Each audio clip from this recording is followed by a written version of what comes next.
Halo Sobat Inspiratif, kembali lagi dengan saya di program Sosok Inspiratif. Nah hari ini benar-benar hari yang cukup membanggakan buat saya. Karena hari ini saya bisa bicara banyak sama teman saya yang dari Siantan memberikan kekuatan. Pastinya ke teman-teman dan anak-anak yang khususnya di Kota Pontianak. Nah beliau ini malah melintang dan fokus banget. Konsen banget sama isu-isu anak, terus mendorong semangat anak dan ya yang pasti memberikan tujuan baru dan warna baru di dunia anak Kota Pontianak. Siapa lagi? Bahkan ini sampai provinsi dan nasional. Nah, siapa lagi kalau bukan the one and only Arzetika Amanda Putri. Selamat datang di program Sosok Inspiratif. Manda. Terima kasih Fitra. Iya, akhirnya saya berkesempatan untuk diskusi sama kamu di sini. Kayaknya saya lihat di Instagram, di media sosial kamu dan sering ketemu juga. Memang hari-hari ketemunya konsen dengan dunia anak, Manda ya. Tapi sebelum kita bahas banyak-banyak, ini saya mau juga nanya. Namanya Arzetika Amanda Putri. Kenapa nggak dipanggil Arze? Kenapa nggak dipanggil Tika? Jarang-jarang orang punya nama panggilannya adalah tengah-tengah. Iya, kadang orang panggilannya di depan ya. Nice. Kalau misalnya aku di tengah gitu. Oke, kenapa enggak dipanggil Arzi, kenapa enggak dipanggil Tika? Iya. Bahkan aku pun agak aneh mendengar Amanda. Jadi lebih senang dipanggilnya itu Manda gitu. Kalau kenapa enggak Arzi Tika? Kalau Tika itu kan kedengarannya kayak sosok yang feminim, lembut, cantik, kayak gitu kan. Nah, kalau misalnya Amanda, menurutku tuh cukup berat kalau mau bawa nama Amanda gitu. Jadi selama ini kalau aku memperkenalkan sama orang-orang, panggil saja aku Manda. Kadang ada orang yang manggil lengkap Amanda, aku tuh kayak jangan Amanda karena kayaknya masih belum bisa memegang nama itu deh kayak gitu. Karena dari orang tuaku sendiri memberikan nama Amanda itu kan artinya adalah amanah dari Allah ya. Yep. Nah jadi menurutku kayak terlalu berat kayaknya kalau aku pakai nama Amanda ini untuk dipanggil sehari-hari, jadi ya udah dipanggil Manda aja gitu. Bener. Apakah itu karena Anda terlalu tomboy? Enggak juga sih sebenarnya maksud tomboy itu. Enggak juga Enggak sih. dong. Tapi mungkin karena kayaknya girly banget nih dipanggil Amanda atau Tika gitu ya. Akhirnya betternya panggil aku Manda gitu. Better panggil Manda sih. Dan gitu. senasional kenal kamu Manda. Sebagai Manda. Oke. Gimana? Tapi sebenarnya menurutku ya belakangan sempat berpikir kayaknya aku udah harus mulai coba menggunakan nama Amanda deh. Jadi memperkenalkan rebranding gitu. Jadi kayak pengen rebranding, memperkenalkan diriku sebagai Amanda. Jadi orang-orang akan memanggil Amanda. Jadi bukan Manda. Jadi lebih lengkap gitu, Amanda gitu. Oke, menarik. Tapi Manda, asik. Ada nggak panggilan khusus di rumah? Nggak ada sih, tetap Manda. Masa? Tetap Manda aja. Oh iya, oke. Menarik. Dengan ini kita beralih pertanyaan Manda. Aku penasaran ini. Dengan banyaknya kegiatan kamu kamu juga buat organisasi, kamu juga buat NGO ya, komunitas dan lain sebagainya. Kamu juga aktif di dunia anak gitu kan. Tapi sebenarnya Manda yang keluarga atau papa mama kenal tuh emang seaktif ini atau seintrovert itu, yang semageran itu? Oke. Kita bongkar di sini. Boleh, kita bongkar di sini ya. Oke, sebenarnya Manda yang orang tahu atau yang keluarga tahu tuh mirip sih dengan apa yang publik tahu gitu. Mungkin berbeda kalau misalnya di rumah, bener-bener karena anak bungsu ya. Jadi bener-bener anak bungsu yang manja, terus kayak sama orang tua tuh. Ini kalau foto ini siapa Manda? Ini sepupu. Oh ini persepupuan nih. Persepupuan. Jadi kalau aku di rumah tuh dikenal sebagai anak yang manja, terus jahil. Jahil. Jadi kayak karena aku dua bersaudara kan. Nah, itu ini foto keluarganya nih. Ini foto keluarga, ada abangku, terus ada kakak ipar, terus ada keponakan. Mandanya yang mana? Aku yang itu yang pakai baju abu-abu yang sebelah pakai kerudung oranye, oranye itu atau pink itu? mamaku. Oh. Nah lalu yang di sebelahku tuh adalah mertuanya abangku. Nah, jadi Ini foto keluarga nih. Iya, foto keluarga. Jadi kita emang sering jalan-jalan bareng sih. Keluarganya harmonis, bagus banget. Amin. Terus balik lagi, emang dikenal se-introvert itu, emang seaktif itu mana? Kalau di rumah emang seaktif itu, emang suka jahil. Jadi kalau abang kan udah bersaudara, abangku tuh sangat introvert dan susah ngobrol. Jadi kayak pendiam aja. Sedangkan aku di rumah tuh anaknya jahil. Jadi kayak manggil papi sama mami tuh di rumah kadang, "Bos, minta duit bos," gitu. "Bos, makan yuk, bos pergi yuk," gitu. Atau "Di mana bos?" gitu. Jadi emang jahil aja di rumah gitu. Kamu anak bungsu ya, Manda? Bungsu. Wow, queen ya. Di rumah itu selain mama, Anda yang ratu di rumah. Betul, princess. Tapi ketemu abang yang rese nggak, Manda? Ketemu abang tuh pendiam kan, introvert. Jadi agak takut untuk rese dan jarak umurnya cukup jauh nih. Jadi kayak 16 tahun kan jaraknya. Jadi cukup susah untuk rese sama abang. Jadi tapi sama abang tuh jadi kayak romantis gitu. Hubungan kakak abang yang romantis. Menarik. Tapi ini Manda, apa ya? Kan udah lama gitu dan sering kan. Kalau di rumah ya suka rese gitu, suka ngaco dan lain sebagainya gitu. Manda sadar nggak sih? Atau baru kepikiran sekarang kayaknya aku nih ngikut siapa ya gitu? Ikut papa atau mama yang rese? Atau memang aku punya jati diri aku sendiri gitu? Kalau dari resenya sih papa, itu papi. Kalau Papi ya? Kalau mami tuh lebih ke abang. Jadi kayak enggak banyak ngomong, kayak kalem, calm. Kalau papi tuh emang rese orangnya. Jadi kayaknya emang itu sih ya, nurun di papi ya gitu ya. Emang orangnya cukup suka gurau kayak gitu, suka gangguin kawannya, dan itu aku sering memperhatikan itu. Jadi kayak mencontoh kali ya, mencontoh si papi ini gitu. Berarti tipe yang deket banget sama papi? Pernah nggak di satu momen ngikut papi kerja gitu? Sering, bahkan dulu sering ikut kuliah. Bayangin ya, jadi kayak papi tuh kuliah malam. Terus aku ikut, jadi aku masuk ke kelas, ikut kuliah, serius. Lah nih bocah ngapain kata teman-teman papi kan? Terus kayak digangguin sama temen-temennya gitu. Jadi ikut papi tuh sering-sering sekali sih kuliah. Bahkan ikut papi ngurusin skripsi sama dosbing di rumah dosbing. Itu aku ikut sih malam-malam. Dan sempet nggak kepikiran kayaknya aku mau jadi papi deh?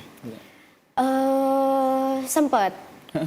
Kayak menurutku papi tuh sosok role model sih buat aku ya. Dari aku ngeliat gimana sosok papi yang genuine gitu, yang kalau menolong orang tuh tanpa pamrih kayak gitu. Terus ke siapapun ramah. Ya bapak-bapak ya, misalnya kayak ketemu abang parkir diajak ngobrol. Iya bener. Pergi beli durian, orang yang jual durian diajak ngobrol kayak gitu.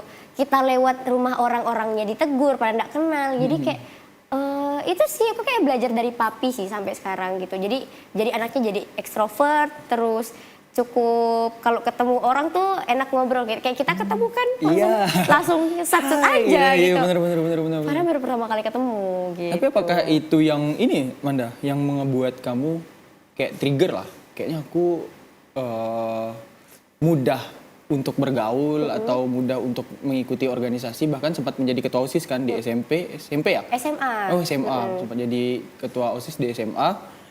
Itu kayaknya faktor lingkungan. Tapi kamu setuju nggak faktor lingkungan di rumah itu tuh mempengaruhi karir anak ke depannya? Setuju sebenarnya. Jadi faktor pengasuhan itu sebenarnya akan sangat-sangat membentuk anak, dan aku pun merasakan itu sendiri gitu ya. Bagaimana pengasuhan orang tuaku, terus bagaimana aku di rumah dididik, terus belajar. Walaupun sampai sekarang aku mengakui ya bahwa aku tidak pernah merasa kehilangan hak apapun.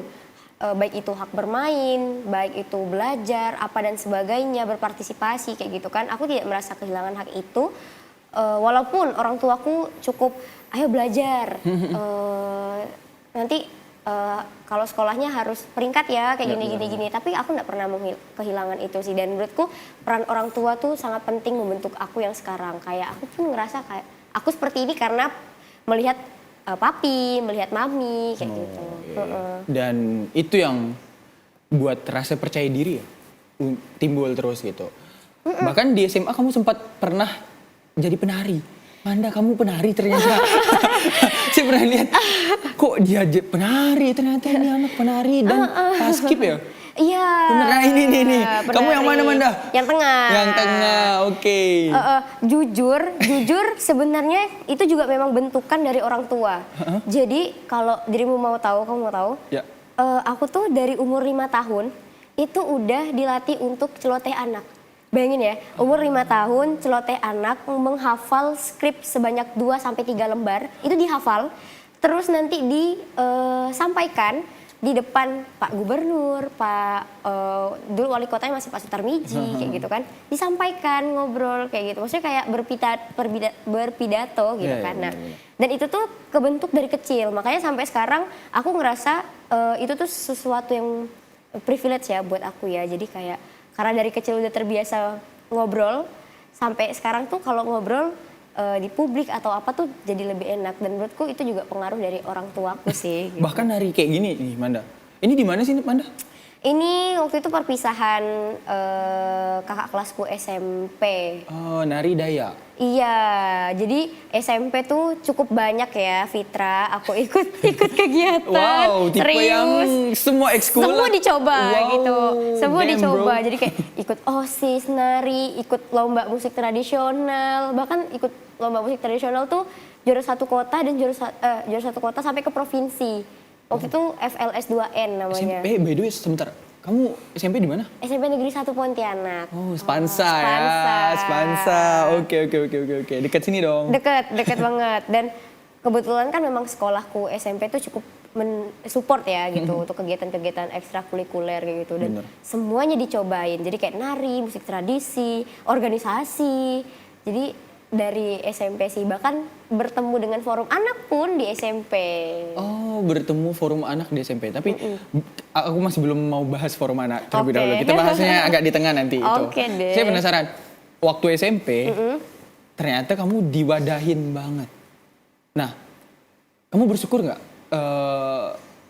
dapat SMP yang mewadahin ekstrakurikuler yang ternyata di SMP itu tidak yang concern banget dan memberikan wadah space buat anak-anak untuk di non akademik. Kadang kan ada sekolah, Manda, yang concern banget sama akademik, bahkan sampai di non akademik mereka nggak mau gitu. Nah, ketika kamu di SMP 1 di zaman itu, kamu diberi kesempatan untuk bisa mencoba apapun. Apa yang kamu pikirkan pada saat itu?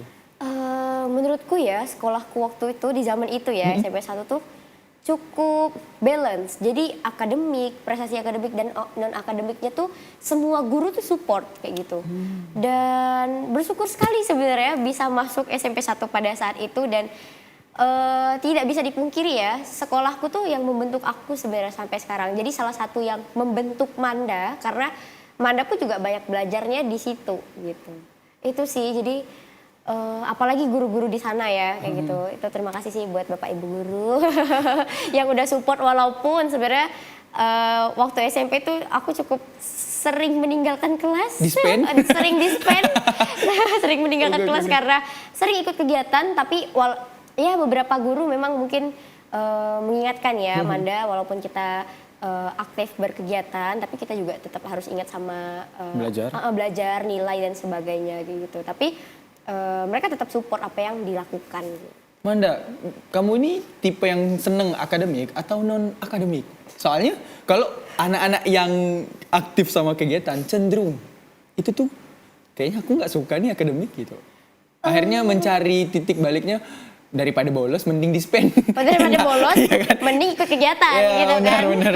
Itu kayak aku dulu deh. Itu kayak aku dulu. Iya kan? Kalau sekarang sih ya, kalau sekarang kayak balance sih. Karena menurutku kayaknya pendidikan formal tuh penting ya. Akademik tuh memang penting menurutku kayak gitu. Jadi kalau sekarang dua-duanya sangat penting. Berkegiatan di luar, mencari relasi, apa dan sebagainya penting. Dan malah sekarang kayaknya tertarik deh sama yang akademik kayak gitu. Jadi beberapa kali ikut dosenku penelitian, terus ikut dosenku menulis artikel, kami menerbitkan artikel, jurnal kayak gitu, dan ya seneng sih kayak gitu. Ya benar. Mana kamu tahu yang biasa dipanggil Mama Adam nggak? Tahu. Nah, beliau tuh kan punya anak kan, namanya Adam. Nah, itu kan di setiap komunitas itu dibawa terus menerus. Adam kan, Dan sampai beliau bisa ke forum anak ya saat ini. Iya. Iya kan?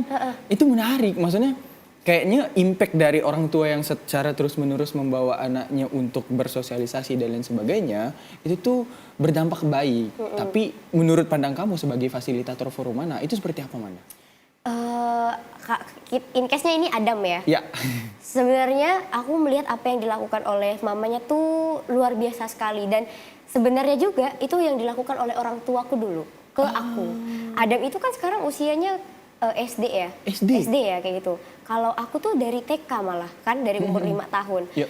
Dan sangat sering dibawa orang tuaku berkegiatan, ketemu sama orang, dan aku melihat itu di Adam sekarang kayak gitu. Dan percayalah Fitra, ketika nanti Adam itu dia akan ngerti dan apa ya, dia udah punya modal karena dari usia dini dia udah punya modal bersosialisasi, udah punya temen, udah tahu oh caranya berkegiatan seperti ini ya. Oh kalau kita ketemu orang banyak tuh kayak gini. Oh kalau kita ketemu orang dewasa kita harus seperti ini. Kalau ketemu anak-anak harus seperti ini kayak gitu. Nah, aku tuh melihat itu di Adam, dan aku juga senang sih sebenarnya sama parenting mamanya kayak gitu. Mamanya tuh kayak Adam, salim kayak gitu. Adam, kenalin ini. Jadi mamanya tuh mengenalkan teman-temannya dan termasuk aku kayak gitu. Dan jujur aja ketika di forum anak, Adam adalah salah satu peserta yang aktif. Walaupun dia masih SD, dia kan masih SD, jadi dia berani. Mau dia tahu atau nggak tahu, dia berani aja kayak angkat tangan, mau ngomong kayak gitu. Dan aku ngelihat itu di Adam gitu. Menarik Manda. Berarti apa yang dilakuin orang tua kamu dan dilakuin sama orang tuanya Adam ini adalah bagian bentuk dari investasi mental nggak sih? Setuju. Atmosfer dan lain sebagainya. Tapi kita akan bahas panjang ini, tapi kita harus jeda iklan dulu. Makanya untuk teman-teman sobat inspiratif jangan kemana-mana karena kita akan bicara panjang. Tetap di Sosok Inspiratif.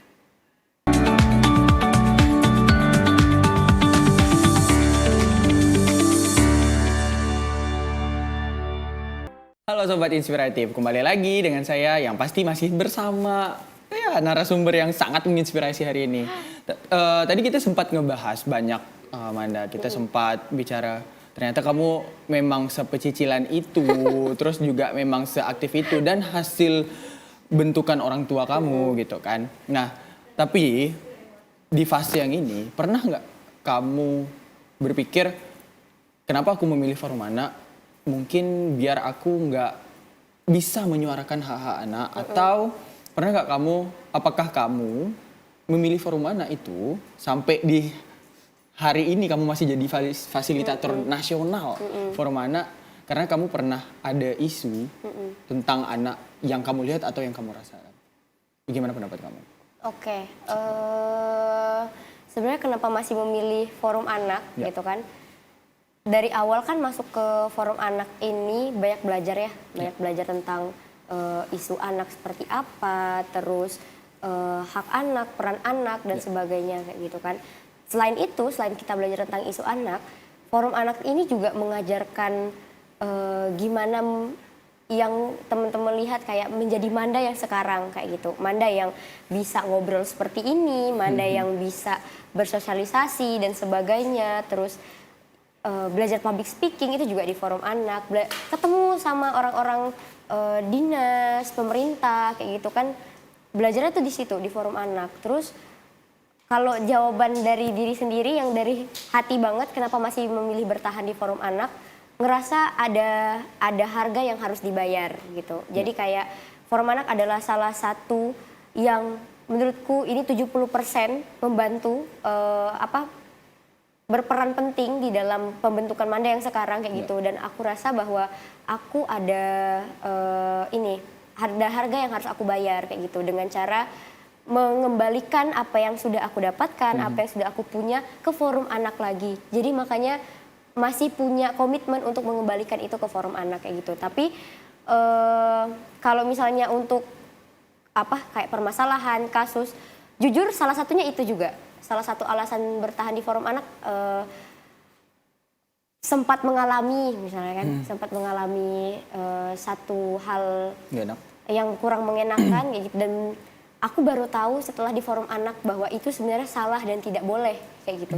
Nah, aku baru tahu di situ dan akhirnya aku ngerasa kayak kalau banyak orang yang seperti aku yang baru tahunya di forum anak, maka aku adalah salah satu orang yang ingin membagikan itu gitu, pengen kasih tahu gitu. Ini nggak boleh loh kayak gitu, pengen yang menyuarakan gitu. Karena ada juga pengalaman yang kurang mengenakan sih sebenarnya kayak gitu. Tapi sebelum kita bahas lebih dalam tentang kamu, kayaknya pemirsa dan sobat-sobat inspiratif harus tahu, apakah forum anak ini sama atau sejalur dengan KPAI?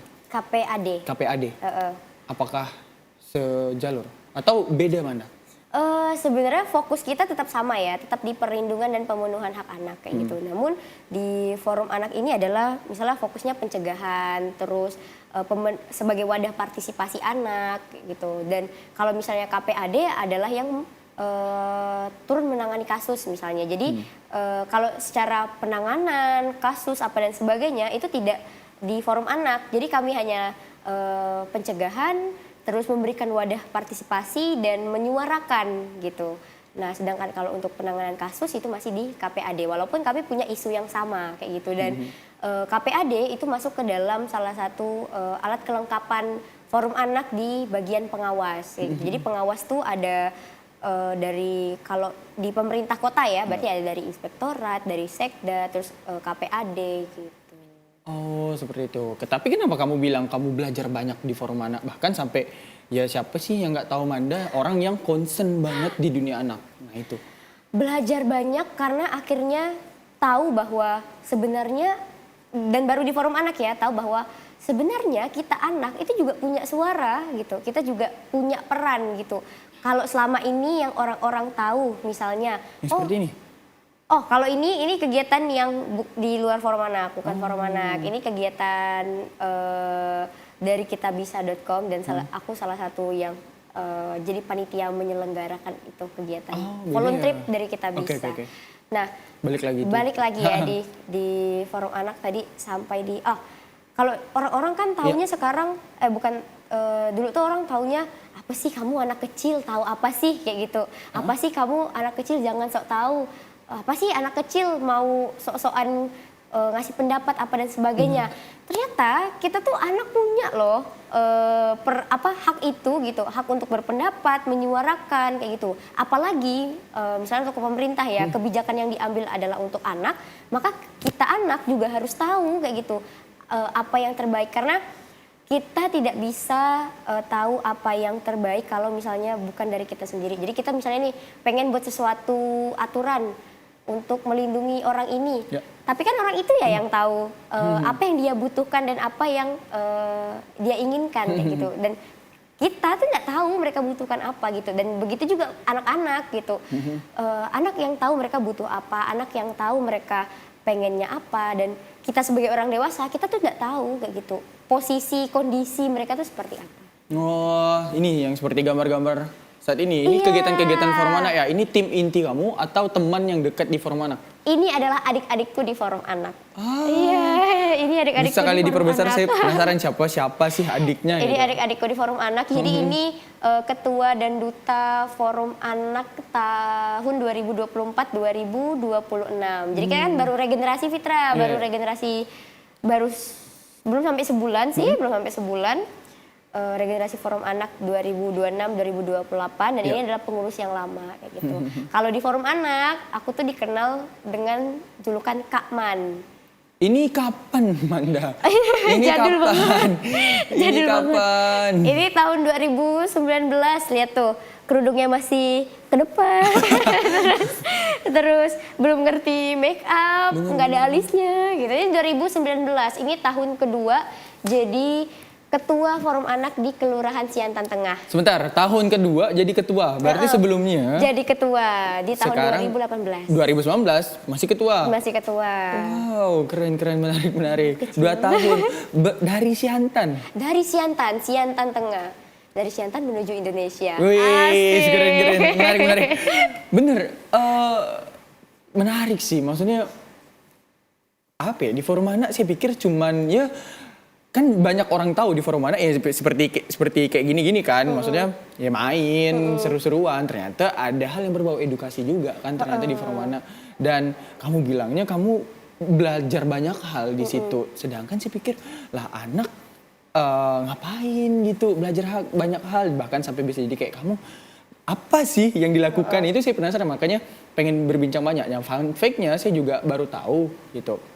Ini buat teman-teman sobat inspiratif, Forum Anak, teman-teman Forum Anak itu ternyata ikut dalam agenda Musrenbang. Iya. Iya kan? Musyawarah rencana pembangunan dari kecamatan-kecamatan dan kelurahan. Kenapa? Apakah itu bukti dari hak anak itu juga didengar dalam pembangunan daerah atau kelurahan atau kecamatan? Gitu? Betul sekali Fitrah. Jadi anak itu kan punya hak ya, hak sipil dan kebebasan gitu. Hak sipil dan kebebasan adalah hak untuk menyuarakan, berpendapat dan sebagainya. Dan aku sangat mengapresiasi sebenarnya untuk pemerintah Kota Pontianak yang sudah berkomitmen untuk pemenuhan hak anak dan juga salah satu bentuk komitmen dari Kota Pontianak sebagai kota layak anak ya. Jadi buat teman-teman di rumah yang baru tahu ternyata Kota Pontianak adalah salah satu masuk kategori kota layak anak di kategori Nindya gitu. Dan salah satu komitmen dari pemerintah Kota Pontianak itu tadi mendengarkan suara anak dan melalui Musrenbang kayak gitu. Dan luar biasa sekali pemerintah Kota Pontianak sudah berkomitmen untuk mengajak anak-anak berpartisipasi dalam kegiatan Musrenbang baik di tingkat kelurahan, kecamatan dan kota. Dan mereka sangat menjaga hal itu. Jadi Forum Anak yang harus hadir gitu di kelurahan, di kecamatan dan maupun tingkat kota hingga provinsi. Karena Fitra di beberapa daerah di Kalimantan Barat itu belum semuanya melibatkan anak dalam Musrenbang. Bahkan masih ada beberapa desa di Kalimantan Barat, di kabupaten lain yang belum ada forum anaknya bahkan. Dan fun fact-nya juga buat teman-teman di rumah, jadi Forum Anak Kota Pontianak itu kita udah tersebar di 29 kelurahan dan 6 kecamatan. Jadi 29 kelurahan di Kota Pontianak itu semuanya punya forum anak. Di 6 kecamatan semuanya forum anak dan kita berpusat di Forum Anak Kota. Gitu. Oke. Tapi aku masih penasaran Mada. Seberapa berdampaknya Forum Anak untuk anak Kota Pontianak itu sendiri? Atau se-Kalimantan Barat, bahkan kamu sekarang udah menjadi fasilitator nasional. Berarti bebannya nasional Manda. Tapi seberapa berdampaknya adanya Forum Anak ke anak-anak Indonesia ini? Menurutku ya, karena kita ini kan Forum Anak dibentuk untuk jadi wadah aspirasi anak untuk menyuarakan hak anak, suara anak seperti itu kan. Dan menurutku untuk di Kota Pontianak sendiri sebenarnya sangat berdampak. Salah satunya apa? Salah satunya kalau Fitra tahu Taman Digulis, di Taman Digulis itu kan ada tulisan RPTRA, Ruang Publik Terbuka Ramah Anak. Nah itu adalah salah satu permintaan teman-teman Forum Anak di Suara Anak. Jadi setiap Hari Anak Nasional kan kita ada pembacaan suara anak tuh. Salah satu permintaannya adalah meminta pemerintah Kota Pontianak untuk menyediakan ruang publik terbuka ramah anak. Dan pemerintah Kota Pontianak merealisasikan akhirnya di Taman Digulis dibuatlah RPTRA, Ruang Publik Terbuka Ramah Anak. Tidak cuma di Taman Digulis tapi juga ada di alun-alun Kapuas dan Taman Akcaya kalau nggak salah. Oke, menarik. Kalau di luar ada wadah bersama Forum Anak. Tapi apakah di rumah mereka tetap mendapatkan hak anak itu, Manda? Itu gimana? Kalian bisa make sure itu hak anak itu tetap dapat walaupun dia di rumah. Kadang mereka di luar tetap bebas. Mereka di luar mau ngapain mengekspresikan diri itu bebas. Tapi apakah di rumah mereka bisa mengekspresikan dirinya itu? Nah, apakah gimana? Saya penasaran gimana sudut pandang kamu tentang problem-problem itu? Sebenarnya juga terjadi di banyak kasus ya Fitra ya. Jadi kayak memang ada beberapa teman-teman yang cukup sulit untuk berekspresi di rumah. Walaupun sebenarnya kami di Forum Anak juga concern ya untuk itu. Jadi kayak misalnya ada beberapa teman-teman yang kalau di rumah ngerasa nggak nyaman kayak gitu. Dan kami coba untuk gimana caranya si anak ini bisa nyaman gitu, punya forum anak, berada di forum anak kayak gitu. Jadi ya karena kami kan juga di bagian pencegahan ya, belum bisa bertindak yang seperti apa. Jadi setidaknya ketika si anak merasa tidak nyaman di rumah atau di lingkungan lain, kami akan menyediakan wadah dan ruang yang nyaman itu kayak gitu. Jadi setidaknya dia masih punya satu nih tempat yang kalau kata forum anak tuh tempat untuk pulang. Nah, dan itu tuh cukup ini ya familiar di teman-teman forum anak. Teman-teman forum anak tuh kayak bilang forum anak tuh jadi tempat yang nyaman untuk pulang kayak gitu. Karena kami fasilitator berkomitmen untuk gimana caranya setidaknya mereka bisa lama di sini, bisa berkegiatan di sini dengan aman dan nyaman kayak gitu, tanpa gangguan dari orang dewasa, misalnya kedistrak dari orang dewasa, apapun dan yang lain. Oke, setuju banget tuh dengan statement itu. Setidaknya mereka ada tempat untuk pulang. Tapi bukan hanya sekedar untuk forumnya aja kan, maksudnya bukan hanya sekedar untuk teman-teman forum anak kan, berarti juga forum anak ini juga merangkul anak-anak yang nggak seluruh provinsi kan, itu yang harus digarisbawahi. Takutnya banyak orang yang berpikir, Manda, kayaknya forum anak untuk forum anak aja gitu, nggak untuk anak-anak seluruh Indonesia, padahal banyak hal yang diperjuangkan ternyata, Mbak. Bahkan ada suara anak yang membuat bangunan baru gitu. Nah, menurut kamu gitu, sebagai orang yang concern dan sering banget sama ketemu anak-anak, seharusnya orang tua melihat anak dan itu seperti apa, dan teman-teman yang anak-anak itu menjadi anak itu harusnya bagaimana? Oke, kalau misalnya orang tua, kalau sekarang tuh udah bukan lagi zamannya ngerasa kalau anak adalah sebuah aset. Ya, gitu. oh menarik nih. Iya kan, karena dulu tuh kita sering dengar kayak anak tuh adalah aset kayak gitu. Jadi anak tuh dibesarin buat nanti ketika tua, ketika orang tua sudah tua, si anak inilah yang akan nge-provide gitu. Benar. Si orang tua kayak gitu kan. Dan akhirnya dari kecil anak tuh udah tertanam yang kayak gitu. Jadi kayak harus nge-provide kayak gitu. Terus kerja keras apa dan sebagainya, dan ternyata itu berdampak sekali untuk anak ketika dewasa kayak gitu. Jadi harapannya sih sebenarnya untuk orang tua bagaimana menganggap bahwa kita adalah manusia yang harus dilindungi gitu. Anak adalah manusia yang harus dilindungi, dia salah satu kelompok yang sangat rentan kayak gitu, dan perlu dibimbing seperti itu. Dan yang tadi aku bilang ya, cukup rentan kayak gitu. Jadi ketika kita tidak benar memberikan pengasuhan yang baik kayak gitu, maka juga akan berdampak ketika dia dewasa seperti itu. Tapi gimana pendapat kamu lihat algoritma anak saat ini dengan media sosial? Aku pengen tahu pendapat dari teman-teman fasilitator itu seperti apa sih, dan teman-teman yang orang concern sama anak itu seperti apa pendapatnya? Itu ya tadi Fitra yang aku bilang, sebenarnya kembali ke pengasuhan sih ya kayak gitu. Dan aku tuh cukup menyayangkan sih kondisi saat ini di mana handphone gitu tuh udah jadi pengganti pengasuh. Iya kan? Jadi kalau misalnya anak nggak mau makan, susah makan, kasih handphone, suapin makan, mau makan. Anak rewel, kasih handphone, nonton, diem kayak gitu. Jadi cukup menyayangkan sih ya. Jadi, kalau misalnya orang tuanya sibuk, dua-duanya kerja, anak dikasih handphone untuk ya mainlah Pak, main handphone kayak gitu dan sebagainya. Akhirnya si anak ini kurang meluangkan waktu untuk dengan orang tua. Sedangkan peran orang tua tuh sangat penting sekali pada saat proses pertumbuhan anak. Dan itu tadi, apalagi kalau misalnya saat bermain handphone itu tidak diawasi ya, dan kita pun tidak tahu nih apa yang anak tonton, seperti itu, konten-konten seperti apa, apakah kontennya ramah anak atau tidak konten yang ramah anak. Karena tidak jarang kan misalnya di sosial media atau di platform lain ada misalnya konten ini kartun-kartun, tapi ternyata kartunnya kekerasan kayak gitu. Akhirnya itu karena anak ini kan cenderung meniru ya, meniru apa yang dia lihat kayak gitu kan. Dan ketika dia ngelihat, oh ini kontennya kekerasan kayak gitu, maka si anak akhirnya juga bisa melakukan kekerasan. Karena apa yang dia lihat, makanya yang tadi aku bilang pengasuhan orang tua tuh penting. Karena si anak ini mencontoh gitu, seperti itu. Dan harusnya anak seperti apa sih? Harusnya anak Singkat seperti saja apa? lah. Harusnya Singkat anak saja. Jadi seperti apa? harusnya anaknya seperti apa? Atau mereka bisa mengontrol dirinya atau memang harusnya dibimbing gitu? Memang anak tuh memang harus dibimbing ya kayak gitu, dan itu tadi menurutku peran orang tua sangat penting. Dari awal peran orang tua tuh udah memang sangat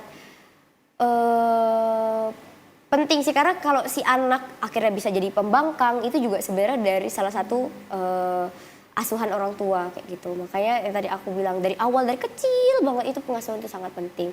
Karena apa yang membentuk anak kamu saat ini itu yang kamu lakukan dulu ke dia waktu dia kecil kayak gitu. Oke, menarik. Seru. Ini kita udah sempat bahas banyak banget.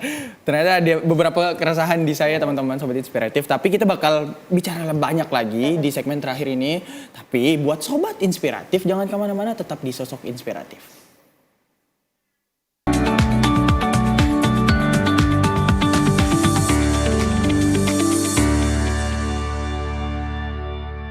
Nah, kembali lagi di Sosok Inspiratif dengan saya yang pasti Fitra Rama dan narasumber yang masih bersama saya dan bakal banyak berbagi pengalaman dan cerita. Bahkan kamu, Manda, sempat ini ya berada di PKK, bener nggak? Benar, itu kok kamu tiba-tiba di PKK, orang yang concern sama anak tiba-tiba ada di PKK. Nah, setahu saya ini PKK kan isinya rata-rata bunda-bunda, orang-orang dewasa itu gitu kan. Kenapa kamu ada di situ? Oke, karena sekarang juga udah masuk usia dewasa kan, udah bukan usia anak gitu. Jadi walaupun masih di fasilitator forum anak, tapi ya gabung di PKK sebenarnya kemarin diajak gitu sama orang kecamatan, "Manda yuk gabung PKK," kayak gitu kan. Aku tanya jadi apa, gue bilang jadi sekretaris katanya. Ya udahlah, ternyata menyenangkan sampai hari ini. Sampai hari ini. Dan jujur ternyata berkegiatan sama ibu-ibu tuh menyenangkan sekali, walaupun belum jadi ibu-ibu ya, tapi kayaknya udah masuk nih jiwa ibu-ibu nih. Oke, gitu. menarik. Dan kamu dapat penghargaan itu lewat PKK ya? Penghargaan yang ketemu sama Bu Wali Kota. Nanti ada fotonya. Ada ya. Ada. Kalau nggak salah itu ada saya lihat. Dikasih sama bukan Wali Kota ya? Apa Bu Gubernur? Iya sama Bu Gubernur. Waktu itu lomba HKG PKK provinsi, lomba HKG PKK itu tingkat provinsi di Kabupaten Landak. Itu aku lomba penyuluhan tentang bahaya narkoba dan dapat juara 1. Oh, makanya Bu Gub itu kemarin nyerahin gitu ya, penghargaan. PKK sih. Jujur itu kecebur atau memang ya udahlah aku mau masuk juga gitu. Jujur tercebur. Jujur Awalnya tercebur. Jadi benar-benar diajak kayak sampai mana yuk. Manda yang bujuk tuh sama papi. Jadi kayak orang tuh enggak mempan bujuk ke Manda, ke papi. Tahu kan si anak ini nih nurut nih sama orang tua nih gitu kan, nurut sama papi. Jadi kayak ayolah Pak katanya, ajaklah Manda PKK. Pulang-pulang si bapak ini ngomong lah dia sama saya, bilang ayolah tolonglah katanya. Ya boleh gitu. Akhirnya ternyata ya terlanjur kecebur. Nyelam sekali. Ternyata menyenangkan. Seseru itu bersama ibuks. Betul. Benar, seseru itu ya. Dan tapi kamu emang tipe orang yang haus banget sama pengalaman dan hal-hal baru. Gimana Manda? Jujur iya. Bahkan semua orang tuh mengenalnya kayak gitu sih. Kayaknya ya, kayaknya yang aku lihat orang-orang selalu bilangnya kayak Manda tuh orang yang selalu pengen belajar hal baru gitu. Dan dia anaknya kepo banget, dia kayak pengen tahu gitu. Kayak, kayaknya ngelakuin itu seneng deh. Kayak, pengen deh kayak gitu. Kayak jadi Fitra ini seru deh kayak gitu. Kayaknya di perpustakaan lihat Fitra seru, kayaknya TVRI lihat Fitra seru. Gimana sih Fit gitu. Terus seru pengen tahu gitu. Dan hal itu yang mendorong kamu terus-terusan untuk menjadi apapun itu yang kamu bisa. Betul. Bahkan yang nggak bisa kamu paksain bisa nggak? Iya. Bahkan ada kalau kata, jadi aku kan punya lurah di kelurahanku nih, dia cukup dekat sama aku, Kak Tita. Kenal nggak sih? Harusnya kenal ya. Kak Tita cukup dekat sama aku kan, jadi Kak Tita tuh bilang kayak gini, Manda tuh palu gada katanya. Palu gada aku bilang, katanya apapun lu mau, gua ada. Karena seru. Enggak sih, Manda bilang yang penting kayak apapun yang bisa ditolong. Iya, gitu. biasanya kalau palu gada itu sering jadi tumbal kegiatan. Jujur ya. Aduh iya lagi. Menarik Manda. Berarti kamu di Forum Anak udah 8 tahun Manda. Betul, Apa udah 8 alasan tahun. kamu masih di Forum Anak? Dan apakah ada keresahan masih sama anak atau ada project yang mau kamu bawa bersama anak-anak Indonesia ini? Asik. Sebenarnya kenapa masih 8 tahun? Tadi kan sebenarnya udah terjawab nih karena ada harga yang harus dibayar. Ya itu gitu. masih belum. Oh masih belum? Masih belum. Saya ngerasa semua orang kalau udah berkecimpung di organisasi jawabannya itu Manda. Dia akan membayar itu ya kayak gitu. Alasan kenapa bertani Forum Anak? Karena nyaman. Ya. Ngerasa punya keluarga yang lengkap juga. Walaupun keluarga di rumah lengkap, tapi di Forum Anak juga ngerasain itu. Karena punya ayah, punya ibu, punya teman, punya kakak, punya abang kayak gitu. Dan ngerasa ruang ini masih nyaman nih gitu. Masih aman kayak gitu. Dan itu tadi ya masih sampai sekarang masih punya komitmen untuk menyuarakan hak anak. Terus masih punya komitmen untuk gimana menyuarakan hak partisipasi anak kayak gitu. Memberikan wadah buat anak-anak. Karena menurutku ya yang tadi aku bilang, aku tuh ngerasa aku yang seperti ini karena Forum Anak. Jadi aku juga pengen membagi itu dan aku pengen semua anak juga bisa mendapatkan apa yang aku dapatkan kayak gitu. Dan mudah-mudahan dia bisa menjadi lebih dari apa yang jadi aku yang sekarang. Oke, menarik. Ini kamu pernah jadi narsum. Ini narsum di mana, Manda? Ini dari Kementerian Wow. PUPR. Ya, itu tentang? Tentang lingkungan hidup. Kalau nggak salah. Sebentar, sebentar nih. Kan tadi kita bahasnya anak nih. Tiba-tiba kamu jadi narsum lingkungan hidup. Gimana tuh? Wah, Manda. Bisa berikan saya sedikit alasan agak jauh. Apakah anak-anak juga disarankan untuk mencintai lingkungan? Itu pasti. Oh, pasti. Nah, terus tiba-tiba menjadi ibu PKK. Agak menarik kamu ini. Aduh, gimana ya? Saya bilang ini orang apa sih sebenarnya? Kalau di konten kan kita harus tahu niche-nya kita apa. Nah, kalau kamu nggak tahu saya apa ini juara 1 Manda. Ini bermodalkan Yeping aja sebenarnya. Yeping ya udah. Bermodalkan Yeping aja sebenarnya karena ini penyuluhan kan dan sebenarnya bakat dak tuh. Bakat penyuluhan tuh sebenarnya yang aku dapatkan juga di Forum Anak. Jadi karena kayak sering memfasilitasi teman-teman kegiatan regenerasi kan interaksinya sama ya kalau kayak kita ngasih penyuluhan kayak gitu kan. Dan itu kepake ternyata pas lomba gitu. Dan akhirnya inilah mendapatkan juara 1. Manda, apakah kamu sudah ketemu dengan ikigainya kamu? Makanya kamu memilih Forum Anak. You know ikigai? What is it? Ikigai itu adalah kayak passionnya kita. Tapi secara teori Jepang. Nah, ntar buat sobat-sobat inspiratif juga buat yang nonton, kayaknya habis ini harus cari tahu ikigai. Itu seperti apa. Karena itu juga menentukan pilihan aku untuk fokusnya di mana dan passion aku seperti apa sih sebenarnya gitu. Nah, fun fact-nya Manda, ternyata passion tuh berakar dari bahasa Latin kesulitan. Nah, bukan hal yang kita senangin kan, berawal dari bukan hal yang kita senangin gitu. Kesulitan. Nah, kenapa kesulitan? Apapun yang kita laluin, yang hal-hal yang secara sulit, tapi kita mampu ngelaluin itu, nah itu passion kita. Dan kita nggak ngerasain burnout gitu.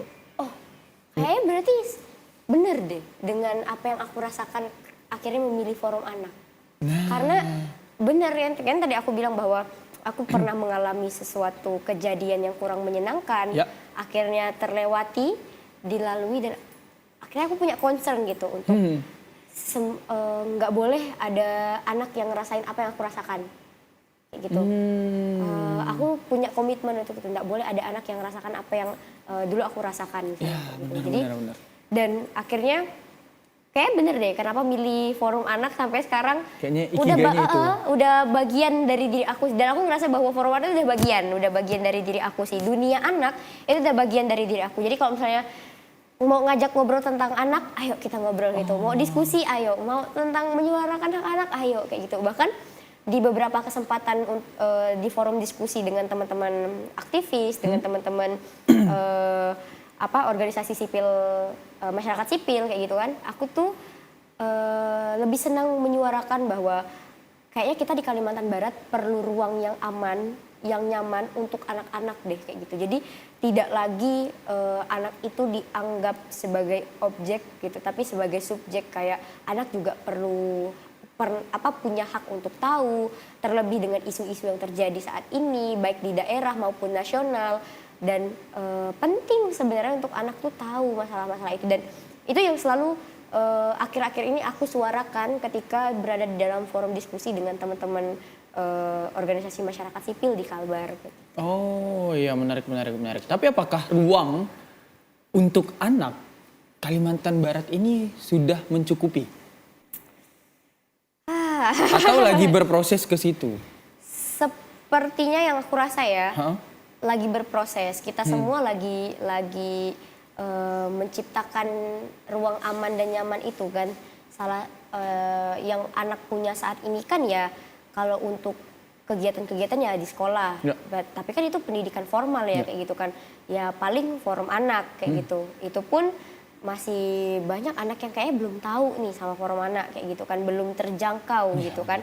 Dan itu yang sedang kami lakukan sih Fitra, dengan menjangkau banyak anak kayak gitu. Dan memberikan ruang, karena untuk ruang yang nyaman, ruang yang aman itu sangat sulit sebenarnya untuk anak, dan sulit ditemukan di Kalimantan Barat. Makanya itu tadi sebenarnya harapanku adalah bagaimana hal ini tidak hanya jadi peran dinas terkait seperti DPPA, DP2KB kayak gitu, atau KPAD ataupun forum anak, tapi jadi perhatian semua pihak lah, baik itu organisasi masyarakat sipil yang walaupun tidak concern di isu anak, tapi kan apapun yang teman-teman bahas itu juga sebenarnya berdampak bagi anak, dan anak adalah salah satu kelompok yang rentan. Misalnya tadi soal lingkungan, anak tuh adalah kelompok rentan ketika terjadi bencana lingkungan misalnya. Anak adalah kelompok yang rentan ketika lingkungan kita rusak dan sebagainya kayak gitu. Dan menurutku kita juga harus concern, kita juga harus punya pemahaman gitu soal anak. Gitu. Oh, oke. Berarti semua juga harus memberi ruang buat perkembangan anak, karena ya investasi masa depan adalah anak. Karena menuju generasi emas melalui anak-anak. Tapi what do you think about Gen Z and Alpha? Sangat menyenangkan sebenarnya karena kita adalah Gen Z. Iya, kan Gen Z kritis banget. Parah. Dan aku tuh sebenarnya sebel ya jujur. Kalau misalnya orang tuh kayak Gen Z mentalnya strawberry, terus Gen Z anaknya manja. Enggak loh gitu. Kita tuh lagi juga berusaha kayak gitu dengan caranya kita, dan caranya kita tuh enggak sama dengan cara yang mungkin udah pernah dilalui orang-orang sebelumnya kayak gitu. Dan bener. aku pun juga mengukur itu di Gen Alpha, misalnya di keponakan kan Gen Alpha ya kayak gitu. Aku mengukur juga kayak, dan ternyata perkembangan mereka cepat Fit, dan kayak aku punya keponakan ya, dia Gen Alpha gitu kan. Perkembangannya cepet banget, kayak dia bisa belajar ini, bahasanya bahasanya tuh kayak aku nemuin bahasa ini pas aku kuliah deh, kok dia tahu ya kayak gitu. Itu menarik tuh. Dan kayak tadi ada konten misalnya nih, di konten-konten di TikTok kayak Gen Alpha itu ngomongnya bahasanya bagus Kosakata banget. bagus. Bagus banget, kayak Bunda kayaknya lokasi itu bagus deh. Bener. Lokasi, kalau kita kan dulu bilangnya tempat ya, bener. lokasi. Dan aku juga pernah lihat Gen Alpha itu cosplay jadi orang dewasa gitu, yang kerja, itu benar. Tapi menarik, dengan adanya mereka yang kayak gitu Manda, harusnya kita yakin Indonesia bisa menjadi generasi emas. Setuju. Khususnya lewat anak-anak Indonesia ini, kalau mereka tetap menjadi kritis, tetap mereka menjaga kekritisan mereka dan diberi hak untuk berbicara ataupun menyampaikan ide dan ruang untuk apapun itulah buat anak-anak gitu. Nah, tapi di last statement kita, last pertanyaan juga aku juga pengen kamu memberikan sedikit statement quotes, kata-kata buat anak-anak yang ada di Indonesia. Boleh lihat kamera sini kali ya. Untuk anak-anak ya, sebenarnya aku pengen kasih tahu ya, ini yang selalu kami suarakan di forum anak, bahwa semua anak itu punya ruang, punya hak untuk berbicara, berpendapat. Bahkan kita punya tersusun dalam undang-undang, bahkan kita punya 31 hak gitu kan. Dan jangan pernah takut untuk berekspresi, jangan pernah takut menyampaikan, jangan pernah takut berpendapat, jangan pernah takut untuk mengambil peran karena saat ini memang itu yang dibutuhkan kayak gitu. Kalau misalnya tidak sekarang ya kapan lagi kayak gitu. Jangan pernah takut. Dan selain untuk anak, aku juga sebenarnya pengen menyampaikan untuk seluruh pihak kayak gitu ya, orang-orang dewasa kayak gitu, bahwa concern kita atau kita juga perlu aware nih tentang anak kayak gitu, tentang ruangnya, memberikan ruang yang nyaman, memberikan ruang yang aman, memberikan ruang dia untuk berpartisipasi, berbicara kayak gitu. Dan itu juga harus jadi perhatian semua pihak kayak gitu, tidak hanya teman-teman forum anak, fasilitator atau dinas terkait kayak gitu. Siapapun itu juga harus menyediakan ruang itu, karena tadi yang seperti Fitra sampaikan bahwa generasi anak adalah aset gitu. Benar, Maksudnya benar, bukan benar. aset, maksudnya Oke. anak adalah garda terdepan nih, misalnya kan pegangan kita, masa depan kita kayak gitu Ya, kan. Jadi bener banget. gimana caranya kita harus membentuk mereka sedari dini kayak gitu. Kayak dengan perkembangan yang cepat, kalau mereka tidak diarahkan, kita juga akan kewalahan kayak gitu. Ya, benar. Thank you Manda, thank you banget Manda atas statement-statementnya, atas masukannya. Tapi kita, ya terima kasih menginspirasi itu kamu hari ini. Terima kasih, tapi kita yang harus closing, kita harus selesai. Tapi buat teman-teman, Sobat Inspiratif, terima kasih sudah mau nonton Sosok Inspiratif. Nanti kita tunggu lagi segmen-segmen selanjutnya. Tetap nonton Sosok Inspiratif. Terima kasih.